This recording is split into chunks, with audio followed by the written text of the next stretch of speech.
sorry, the number you have dialed is not in service at this time. Today's adventure in the English Pennliner is that big hill over there, slap in the middle. Footpath only.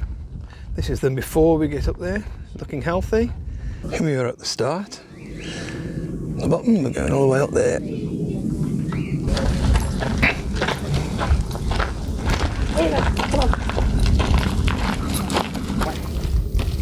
You almost need a strap on you, and then you're not holding the sticks with your hands. Phew.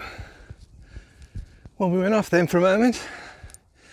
I was saying the elevation is about 75,000 feet in the air. And as I say, coming up here, it's not bad. And considering, we're doing good considering we don't need oxygen.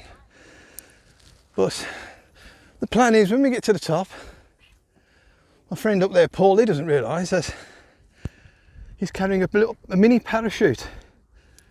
What we're going to do, he doesn't know this obviously, I mean if we told him he wouldn't have come, but we're going to get him to put it on and push him off. I mean he looks all innocent at the moment, I mean look at him.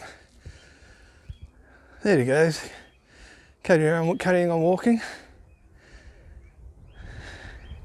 Because he thinks it's only about 300 feet or 60 steps or something, but he doesn't realise it's like 16,000 steps. It takes 3 weeks to get up here, 4 weeks if you stop for breakfast or something. And yeah, so as you can see, we've made it to the touchstone, which is the highest point of Brean Down. I'll just give you a quick pan round, watching the sun in my eyes, and as you can see, beautiful scenery all around me. So at this point where we actually tell our friend about the parachute, so I think what I'll do is break it to him gently. So Paul, can you hear me, Paul? No, I can't. Well, that's a good start. Because I think if you're selectively deaf, you probably didn't hear them talking about packing a parachute into your bag. We're just looking for a good point to actually push him off now.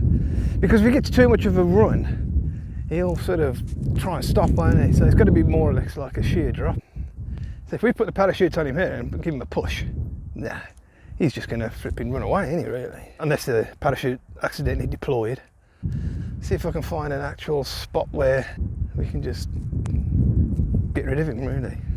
Horrible thing to say, but I want to see the parachute go up. And it wasn't cheap, we all had to muck in for it. It should be nice when it's fully deployed, and obviously I'll get it on the camera, so, oh, here they come. You ready then, Paul? What? You ready? No. He thinks we're joking.